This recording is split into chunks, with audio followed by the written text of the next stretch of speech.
Alrighty, hello YouTube, welcome back to my channel. For those of you who don't know me, my name is Cryptic Coil, and in today's video, I have another book haul for you. I do want to show off a couple of things first. First of all, what kind of inspired me to make a video today, because this wasn't going to be on my agenda. But of course, I'm still out there thrifting books and whatnot. I got a surprise card in the mail from my good friend Zach over at Shadyside Library. I went and checked my mail, and there was only one thing in the mailbox, and it was his card. He sent me this. It's in the shape of a casket. On the back, it says "Boo Boo Boo," and it's got vampire bats. Love it. And the card reads, Cryptic Coil, what's up, man? I saw you posting some videos lately. Definitely good to see you back on YouTube. He just kind of, you know, exchanges a few other pleasantries. And he says, I know you're a big music guy, so I went ahead and I made you a keychain. And so he made me this keychain, and I'm not sure which way you're going to see it, but it's a music note. And it's black and white. It's pretty cool. Love it. I'll keep it forever. Thanks, man. So that was a pleasant surprise. Things had gotten crazy for me in the last like 2 years. Like I had a lot of things go on in my life, and that's why I don't read as much. That's why I don't watch as much horror as I wish I could. Things have calmed down the last couple of months, but I'm kind of easing into it. It's like I can't accept the fact that the storm is over. It's I'm afraid that the calm is gonna, go away any second now. So I haven't been very active on YouTube, and it's just crazy to think how much time has gone by, because I felt like I was talking to that guy pretty regularly, and now I look back and I'm like, whoa, it's been a while, and I just let things get away from myself. So that was really cool, man. Thank you very much, dude. Horns up. Hope everything's going okay with you. All right. So before I get into the book haul, I want to show off a couple things that I bought yesterday. So I went to the mall to buy a new pair of shades, and I stopped by Spencer's, and I found this tray. I think it's like made out of tin or something. Yeah, I'm pretty sure that's tin. But it's Ghostface from Scream, and it says Ghostface Movie Club, and it's got like an old school VCR with a remote. I think Kelsey from Slime and Slashers would love this. I mean, this is dope. The reason I bought it was because when I cook, I just wanted something cool, to set my spatula and cooking spoon and whatever down on. And they had other ones, but as soon as I saw it, I was like, ooh, I could use that, and I know exactly what I could use it for. So I picked that up. And, the last 6 months, I've, really cut back on soda like a lot. Like, I might have 1 to 3 sodas a month now, tops, and it's been that way for the last like 6 months. I got into coffee, and so I went ahead and I picked up this coffee mug from Spencer's, and it's a big one. I think it's like 20 ounces or something. It doesn't say on the bottom, but I mean, it's pretty big. I love it. I'm gonna take it to work, and I'm gonna just like leave it at my desk. So this is really cool. I just love that blood splatter around the rim. I love the silver ghost face on the front. And I love the fact that it says ghost face on the back in silver. Super cool. All right. So let's get into the book haul. All right. First one that I'll show off is I found another copy of The Moonlight Man. And this is a hardback copy by Betty Wren Wright. I mean, that's a pretty cool looking cover. I like the car because it gives it like a Stephen King, Christine feel.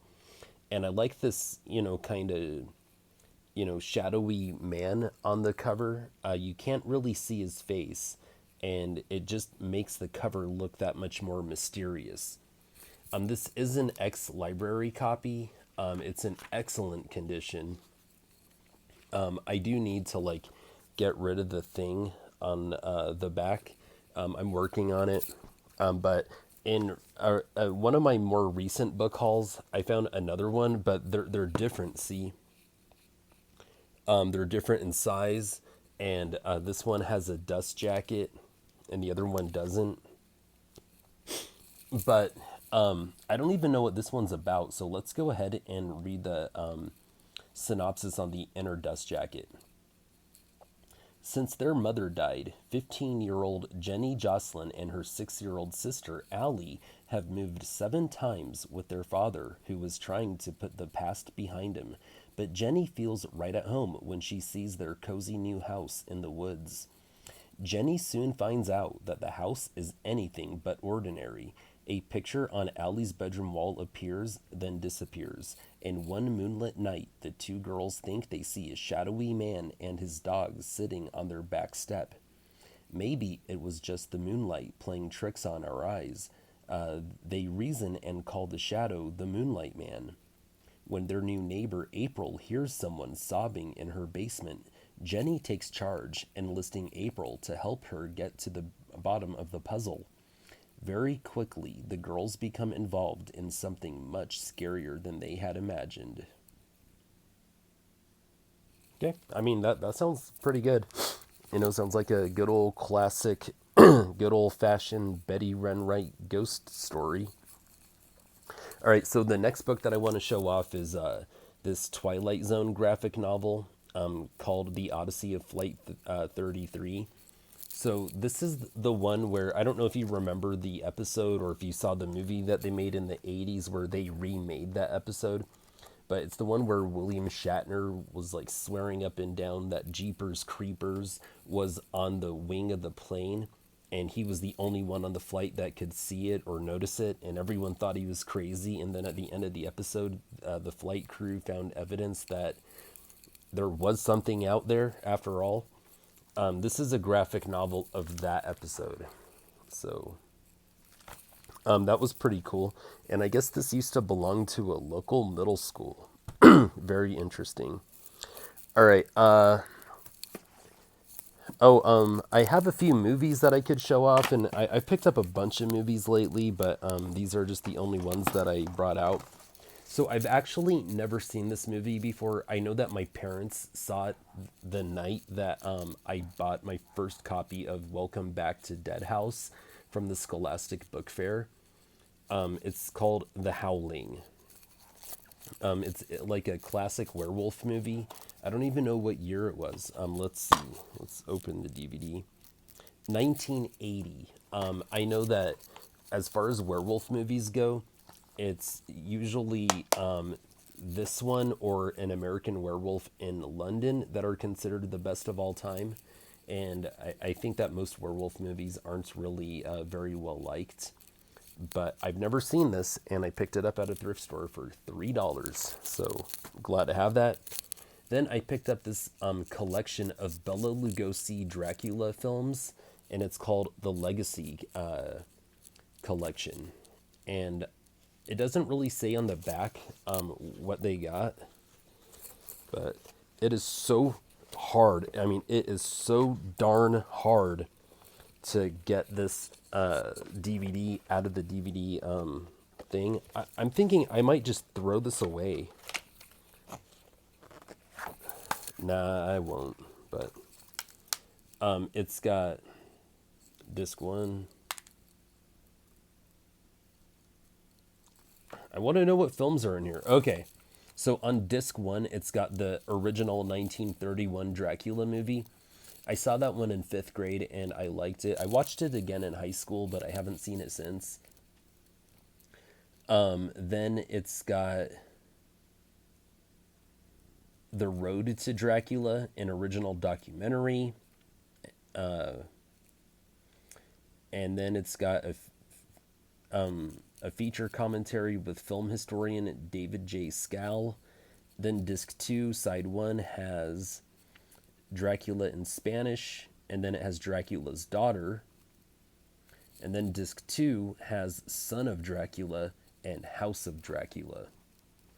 I would love to sink my teeth into these films. Okay, I know that was lame, but it was low hanging fruit and I couldn't resist. You know, I hate to admit it, but the truth of the matter is that it is not beneath me to go for the low hanging fruit. It's just not. But at least I admit it. All right. So there was that. Then I picked up another one of these After Dark original movies, and this one is called Blood Brothers: Seconds Apart. And that's what the cover looks like. It's got like the male equivalent of the twins from The Shining, the M name something twins. I don't remember their names, but let's go ahead and read the synopsis on the back for this one. Seth and Jonah are murderous twins who share an evil kinship. Damned from the moment of their births, the brothers possess a gruesome talent for telekinesis, a power they use in the most horrific ways imaginable. As their fellow students meet gory fates, the local law enforcement begins to suspect the twins' connection to some depraved murders. What started as a jealous rage escalates into a supernatural showdown, pitting brother against brother, evil against evil. And this actually sounds really good. With these movies, they're usually not that good, but they do a really good job of compelling me to buy them and watch them anyway. I mean, I've seen a handful. That sounds pretty good. All right, so that's it for the movies. Now let's go ahead and get back into books. Okay, and I'm gonna try to keep it with middle grade. Then I'll move into young adult. And I don't remember if I have any. I do have at least one adult book. All right, so I found another copy of Dead Time Stories: The Little Magic Shop of Horrors. I used to have this, but I gave it away to some woman from work who was my age, and it turns out we went to high school together. I wish I hadn't hooked her up the way I did. I gave her this back then, but anyway, I found another copy at a thrift store, and it's in very good condition. Very, very, very good condition. As old as it is, I mean, it's in somewhere between very good and near mint condition. This one is from 2012, so I guess it's not that old. It's only 13 years old, but whatever. Sorry about that.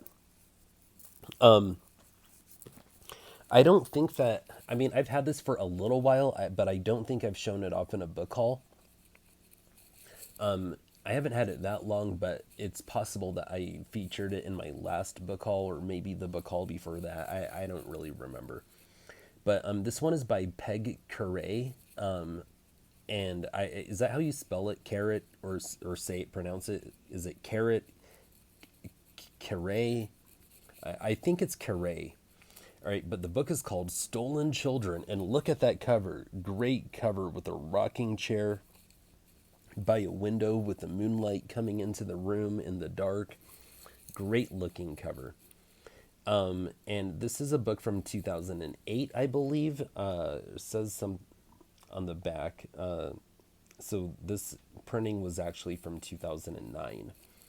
But the synopsis on the back reads, Amy learned a lot in her babysitting course, but not what to do if two thugs show up, intent on kidnapping. Armed with misinformation and a weapon, the men take Amy and little Kendra to a remote cabin in the woods. Cabin in the woods, I dig it. There, they make videos of the girls and mail them to Kendra's wealthy parents in an effort to get ransom money. After several of her escape attempts fail, Amy is forced to make one last desperate move. And that's all it says. Award winner Peg Carre crafts a suspenseful thriller with a spunky heroine who uses her wits to save herself and the toddler in her care. That sounds good. I mean, that sounds real good. Okay. Let's move on.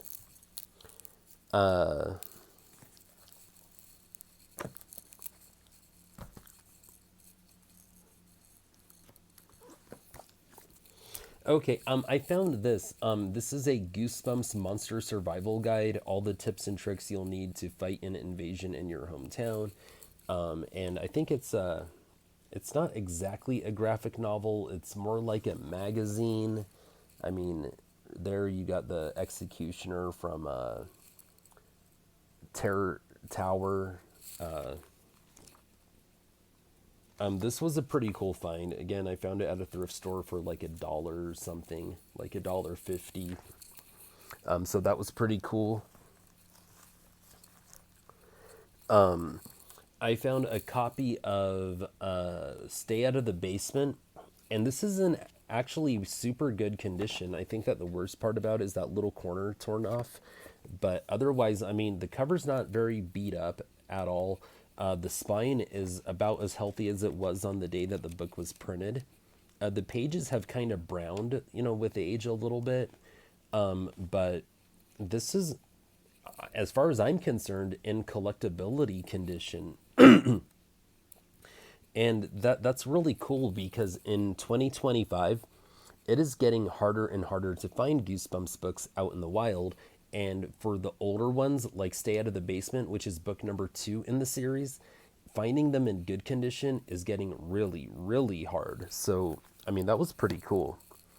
All right, I found another Betty Wren Wright book called Crandall's Castle. And the tagline on the front reads, Chilling Secrets from the Beyond. And it's got a pretty interesting cover. It's got a really creepy, old, rundown Victorian style home. I would call it a Victorian style mansion. And it's got some brush from the woods and, dead tree branches and whatnot on the cover. And it's definitely computer generated, and that's cool. It's not the old school kind from the 80s and the 90s that I like, but it's still a good looking cover. And I think this book is from 2004, maybe. Let's see. First edition, 2003. Okay, so let's go ahead and read the synopsis. Beware. Charlie's excited about the Crandall family's newest endeavor to fix up the town's old mansion and turn it into a bed and breakfast. At first, she even volunteers to help. Then strange things begin to happen. Charlie hears someone singing, but no one is there. She sees the shadow of a rocking cradle, but there is no cradle. And then she hears a baby crying and crying. Something terrible happened in the old house many years ago, and it may happen again unless Charlie can figure out how to stop the past from repeating itself.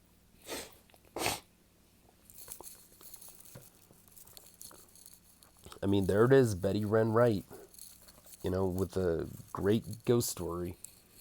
So, this one is going to be very exciting for me to share with you. Okay, I found an R.L. Stine book, but it doesn't say R.L. Stine on the cover. It says an extra silly guidebook by jovial Bob Stein.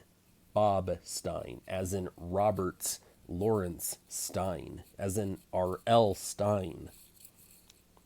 It's a vintage Apple paperback, and of course, his main claim to fame is Goosebumps, and they were printed by Scholastic under the Apple fiction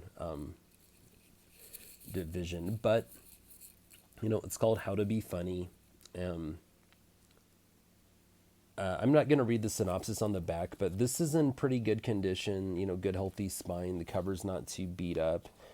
There's some illustrations inside. It's not something that I'm ever going to read. I guess this was copyrighted in 1978, but this first Scholastic printing was printed in January of 91. So that's pretty cool. Very exciting to find that.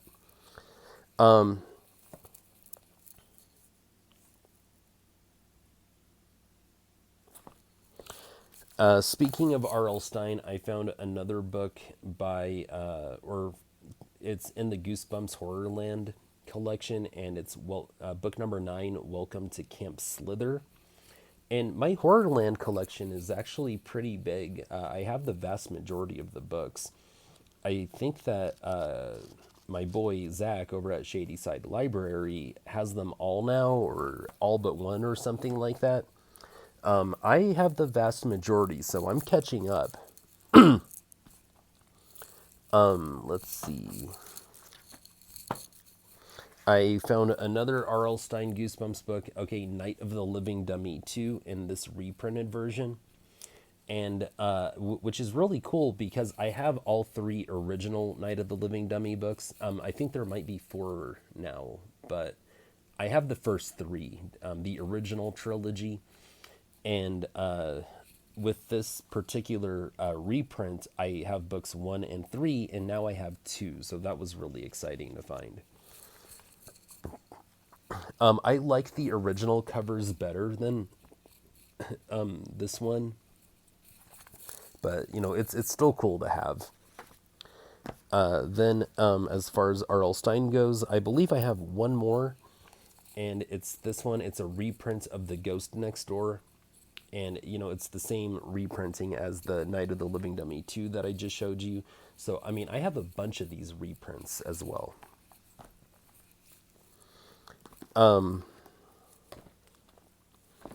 I'm sticking with middle grade. I think I have just a couple more of these.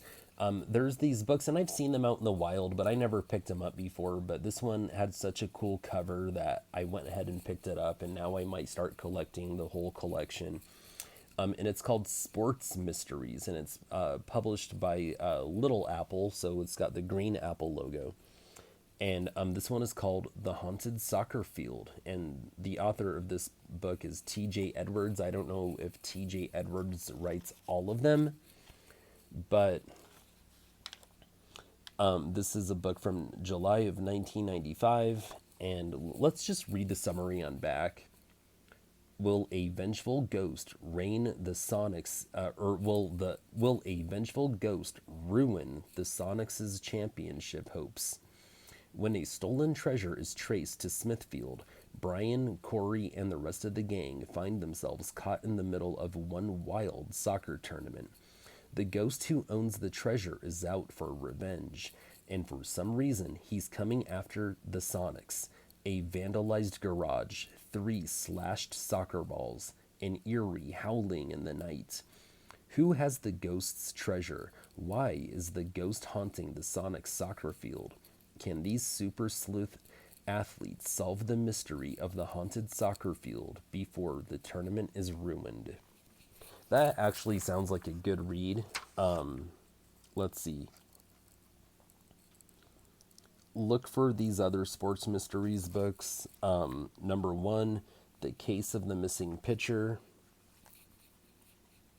Oh, this is title number 2 in the series. And then book number 3 is The Mystery of the Stolen Football. So, I don't know, that's pretty cool. I wonder how many of these things are out there.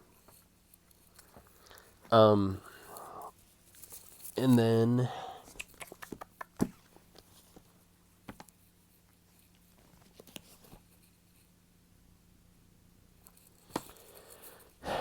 have a few more, I guess. Okay, I found another Midnight Library book by Damian Graves, and I believe this is the very first one. I have like 4 or 5 others, and they all have different colored spines. Like this one is like kind of a yellowish orange. There's one that's like green apple, pink, like sky blue. I have those ones, and then I found this one, and it's got 3 stories in it. The story number 1 is called Voices. Story number 2 is A Perfect Fit, and story number 3 is called An Apple a Day. And so this was pretty cool. It was pretty cool to find another one of these. All right. I was kind of excited to find this one because, and I know Kelsey from Slime and Slashers is a really big fan too, but the Disney animated film, The Great Mouse Detective, I found a Scholastic book printing of The Great Mouse Detective, and it's just called Basil of Baker Street. And it doesn't tell the same story as the movie. It actually has its own plot. So if you read this book, you're not just reading the movie that you've already watched. So we'll go ahead and read the synopsis on back. The Sherlock Holmes of the mouse world. Meet Basil, mouse sleuth extraordinaire. He lives in the cellar of Sherlock Holmes's house, where he studies at the feet of the great detective himself. When twins Agatha and Angela are mouse-napped, Basil only has a few crumbs of clues with which to find them. But then a mouse snapper's note arrives, and it's signed by a band of notorious crooks called the Terrible Three. Basil knows he has not a moment to waste. He must find the twins at all costs. And this book is from 2017. So this was actually really cool. I wonder if there's more in the series, because I could totally see myself collecting this series. I loved the Great Mouse Detective movie, and it was really cool to find that book. All right, then I found this really old school book called Arrow Book of Ghost Stories, edited by Nora Kramer, who I've never heard of. And it's old, but as old as it is, it's in very acceptable condition. Just for fun, let's see when it was printed. This is the 10th printing from March of 1969. This is older than my father.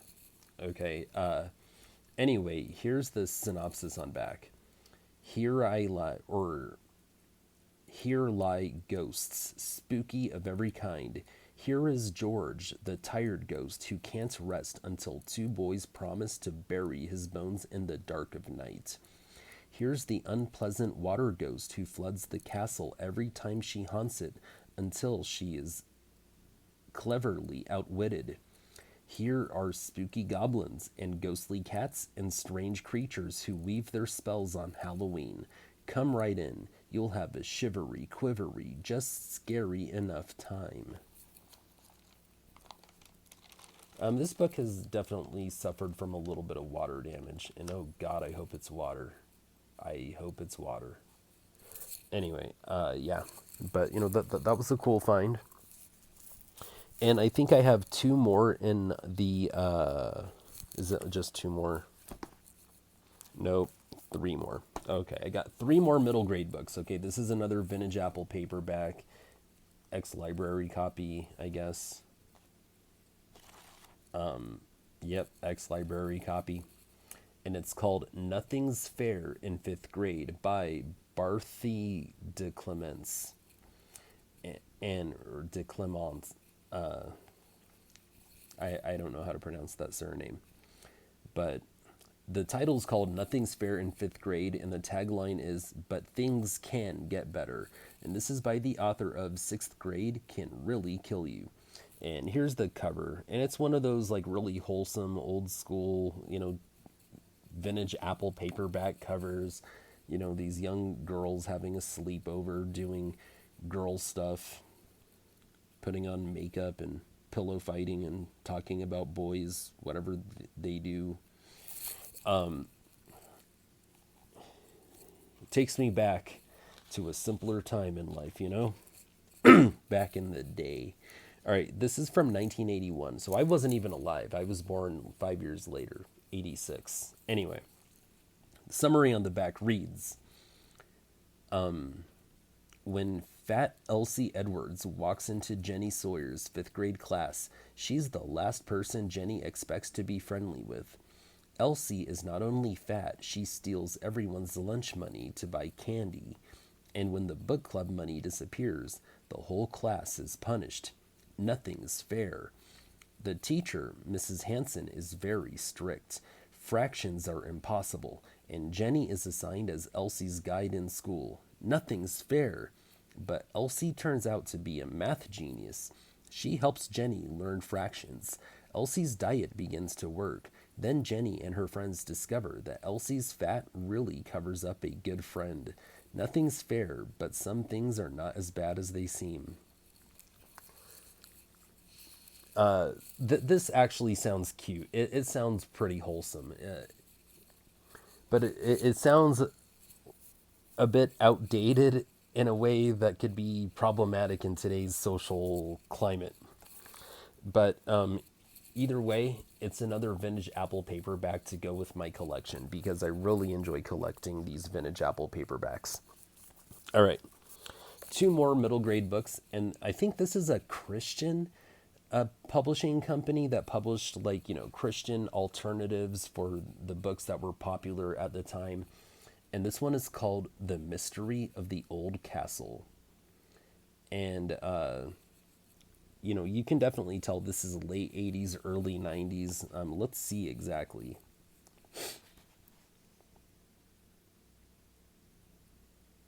1988. I mean, that looks about right.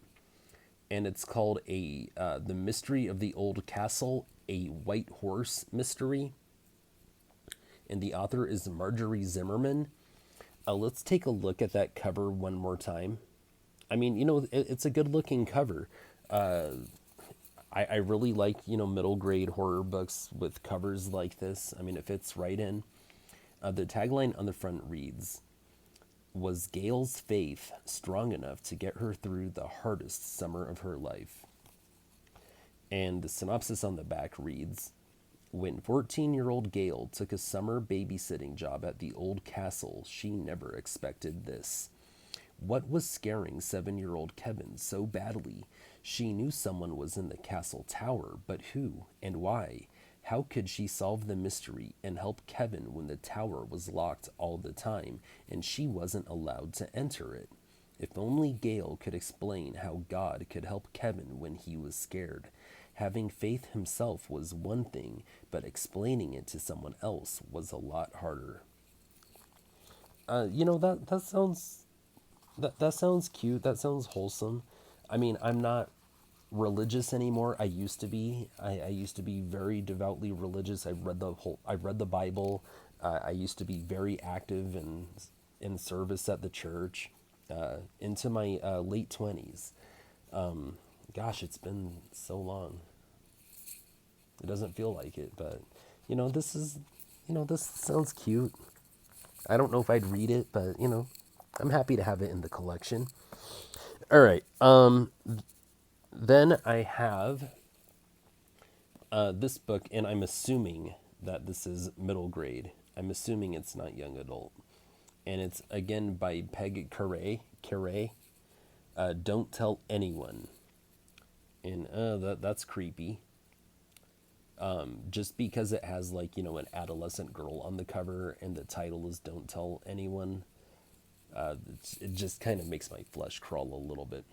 But the cover is very interesting because it looks like the young lady is holding her hands out, like trying to hold back this like heavy piece of equipment from like cutting down the tree that her and her friends built a tree house in or something. And this is published by Penguin, okay, or Puffin Books. It's bothering me. I need to see. Whoa. Oh, there's pages missing.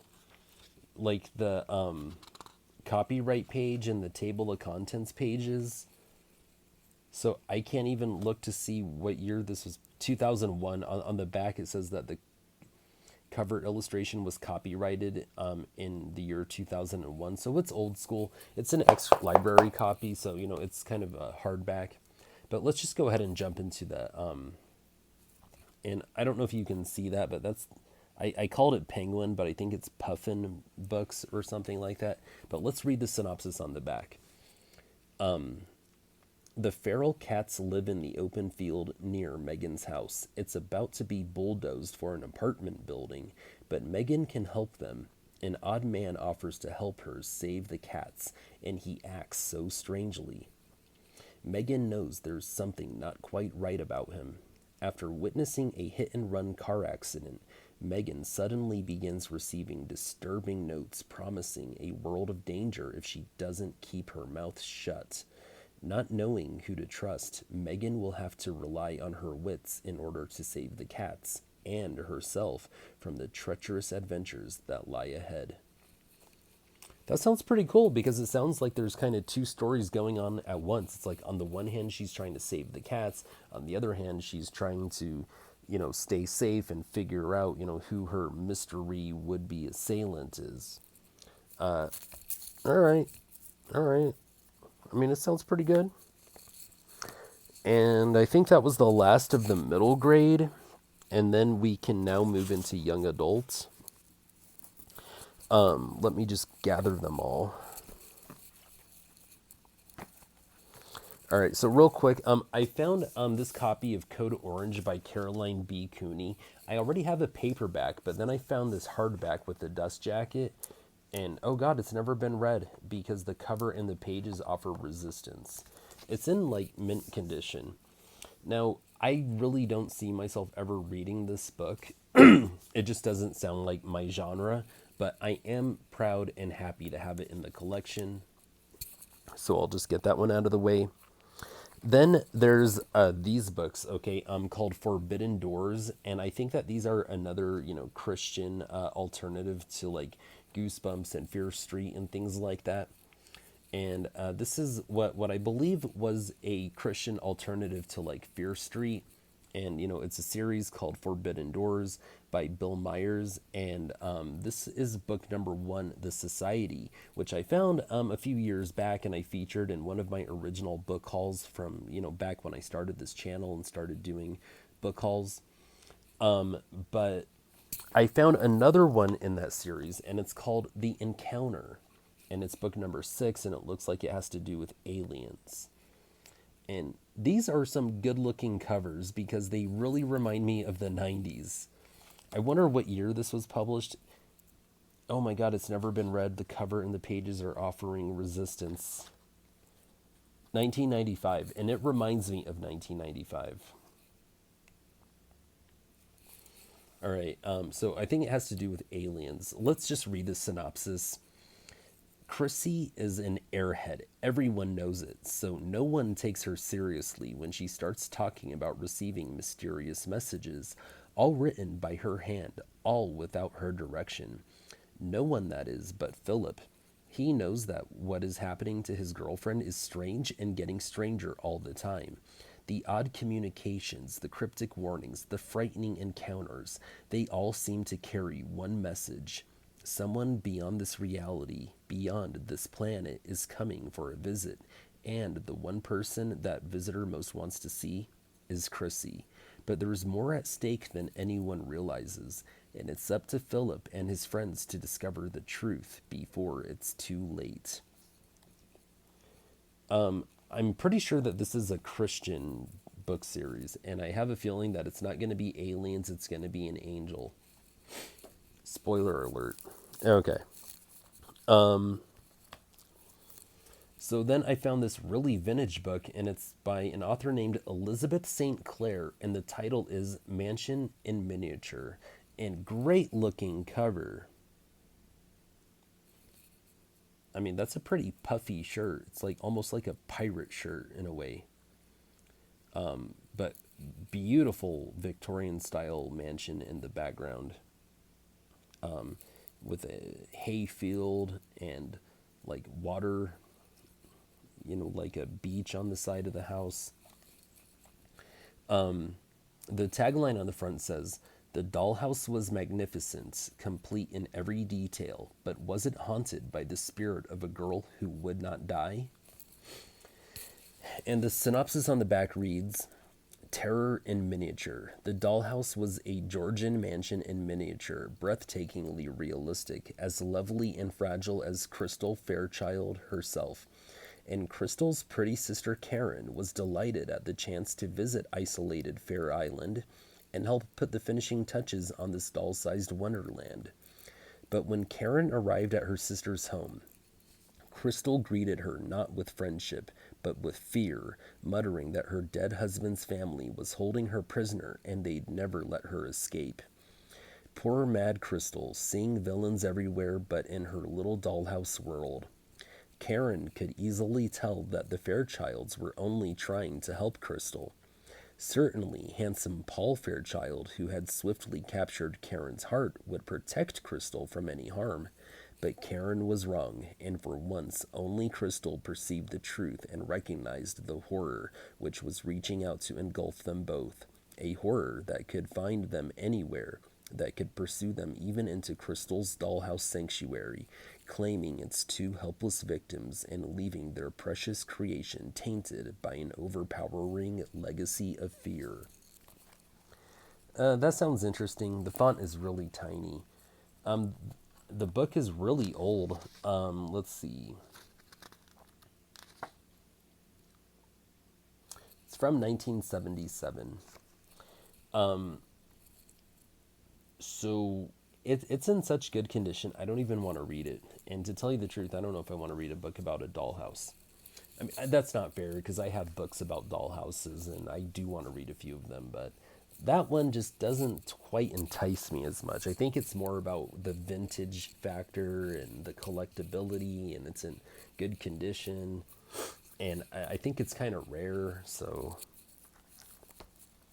Oh, okay. I do have another middle grade one, and I think this was a Goosebumps alternative, and it's called Mind Warp, and this one is called Alien Terror. I'm not gonna bother reading the synopsis on the back because it's about aliens, and aliens just aren't really my favorite thing. I like horror, you know. But this is from 1997, and it's in excellent condition. I'm really curious to see if there are others. I think that's a Goosebumps alternative, if I'm not mistaken. All right, but here's the rest of the young adult books. So I found this one called Living Dead Girl, and it's printed by Simon Pulse. And the author's name is Elizabeth Scott. And the title is Living Dead Girl, like the Rob Zombie song. So that's pretty cool. The synopsis on the back reads, "The thing is, you can get used to anything. You think you can't. You want to die, but you don't. You won't. You just are. This is Alice. She was taken by Ray 5 years ago. She thought she knew how her story would end. She was wrong." I mean, sounds pretty compelling, and it's from 2008. So then I found this one, and it's a Scholastic printing, and I don't know if it's middle grade. I think it might be young adult. But the author's name is Allison Van Dypen, and it's called The Vampire Stalker. And that is a compelling cover. I love it. And let's see what year was it published before I read the synopsis. 2011. Okay. You know, somewhat of a simpler time. I mean, it was almost 15 years ago. All right. Here's the synopsis. Sometimes truth is stranger than fiction. Amy is in love with Alexander Banks, a brooding, handsome vampire hunter. There's just one problem. He doesn't exist. Alexander is the hero of a series of popular novels, and Amy has breathlessly followed all his fictional adventures. Then, late one night, fiction becomes reality. Amy meets a boy who bears an eerie resemblance to Alexander Banks. In fact, he is Alexander, come to life from the pages of the book. And he's in hot pursuit of Vigo, the ruthless vampire who has also crossed over into Amy's city. As Amy struggles to unravel the mystery behind Alexander's arrival, she must help him track down Vigo before too many lives are at risk. But attraction, danger, and dark secrets soon collide, leaving Amy to wonder if the greatest thing at stake is her heart.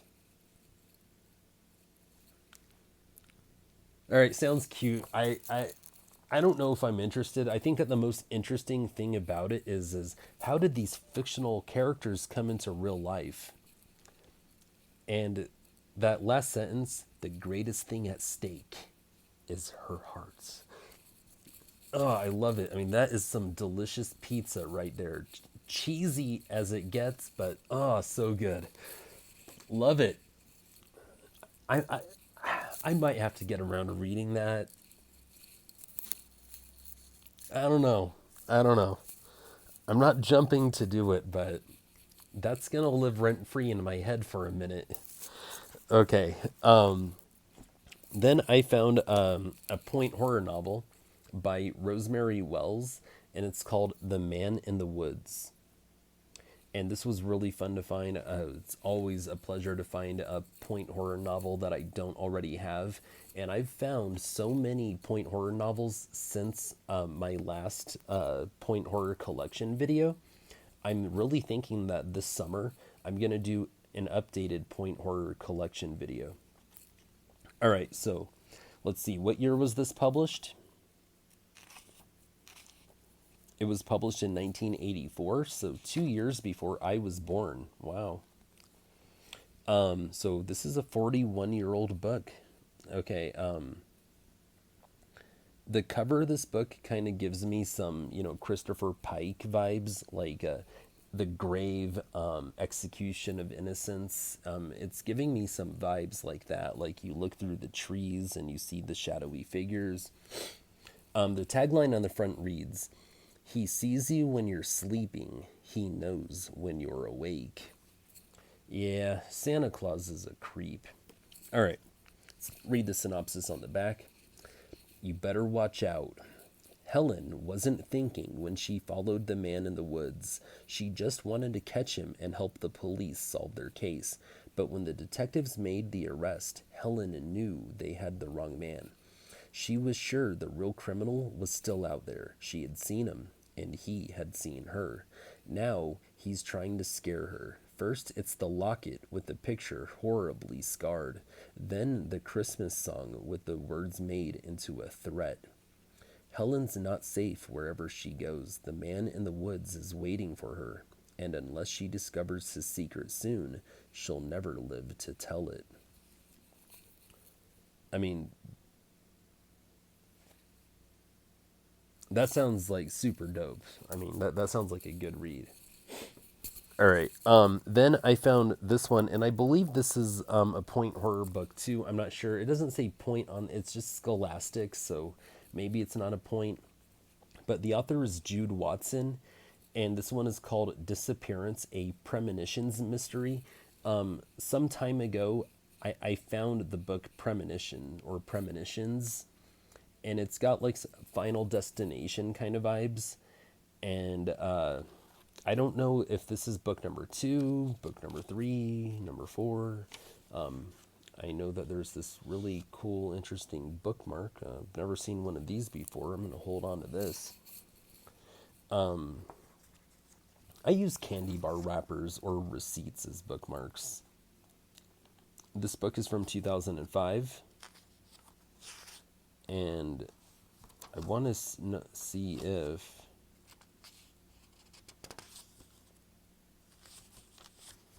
I don't know. I'm looking to see if...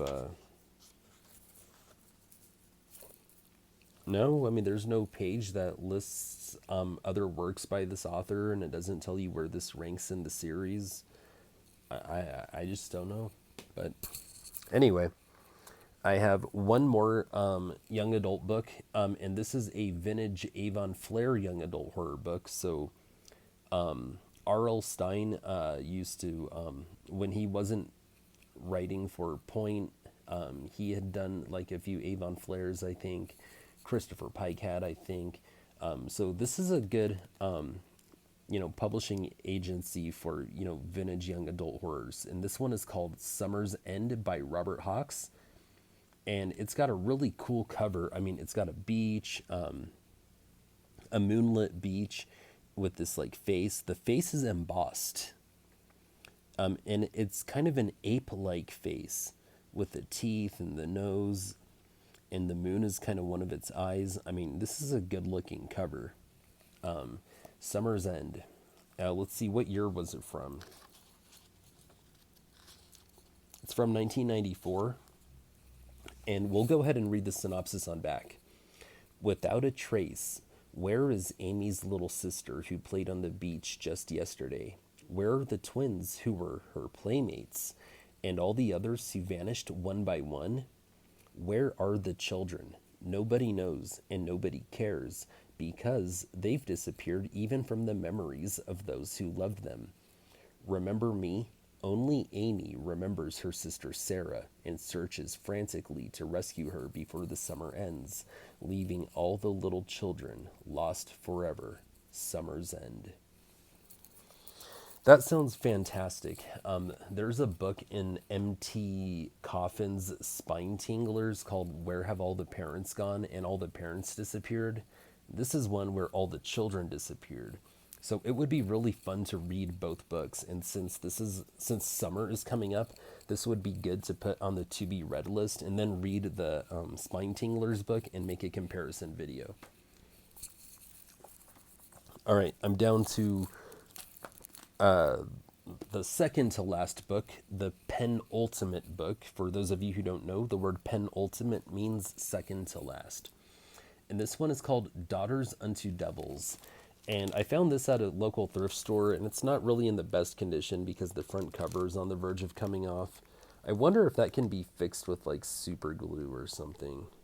I don't know. Should I attempt it? I bet you this book can withstand a reading. But it's called Daughters Unto Devils, and it has like an Exorcist, The Ring, The Grudge kind of vibe from the cover. Daughters Unto Devils by Amy Lukavich's. Let's go ahead and read the synopsis on back. God bless the little children. There comes a sound from somewhere in the pitch dark behind me, lacing itself into the air long enough with the popping embers of the fire. At first, I think I'm imagining it, but as my heart continues to pound, it only gets louder. It is the sound of an infant crying, and it is coming from inside the cabin. I think there's a synopsis on the inner cover. Let's check. It's an ex-library copy, and oh my gosh, this is irritating. All right.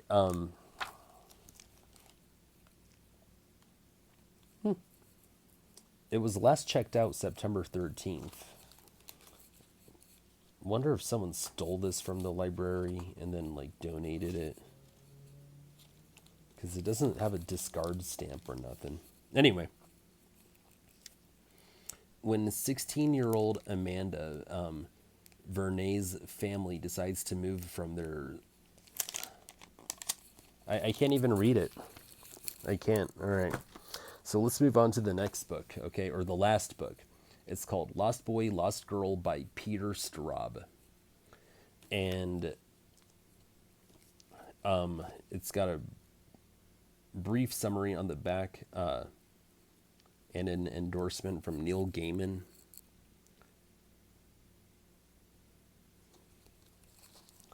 It's got a synopsis on the inner cover. Let's go ahead and see what year this was, though.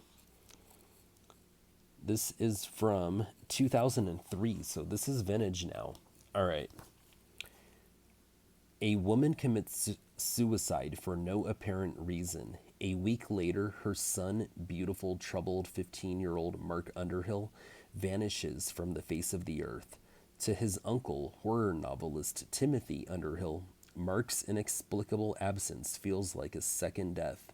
But his sister-in-law's funeral, Tim searches his hometown of Millhaven for clues that might help him unravel this mystery of death and disappearance. He soon learns that a pedophile murderer is on the loose in the vicinity and that shortly before his mother's suicide, Mark had become obsessed with an abandoned house where he imagined the killer might have taken refuge. No mere empty building, the house on Michigan Street whispers from attic to basement with the echoes of a long hidden true life horror story, and Tim Underhill comes to fear that in investigating its unspeakable history, Mark stumbled across its last and greatest secret, a ghostly lost girl who may have coaxed the needy, suggestible boy into her mysterious domain. All right, that sounds like a good book, but the synopsis was a little too spicy for my channel. I try to, refrain from, certain language and terms and words. Not because, I believe in censorship or anything like that, but just because, I want someone to be able to watch this in front of their children. I want someone to be able to, like, listen to this video at their desk, at their cubicle in the middle of the office and not get into any kind of trouble. I didn't expect some of that. I'm not mad at it by any means, but I just want to, apologize if you were listening to this in front of your kids and they like, what's that mean? Like, sorry about that. My apologies. But anyway, this video went on longer than I intended for it to. I didn't intend to do this for a whole hour, but I guess that's what I get. But anyway, I hope you enjoyed this haul because I sure did. I've found some good stuff out there. Anyway, I'm going to let you guys go, but thank you for watching, and I hope everyone's doing well. Horns up and peace out.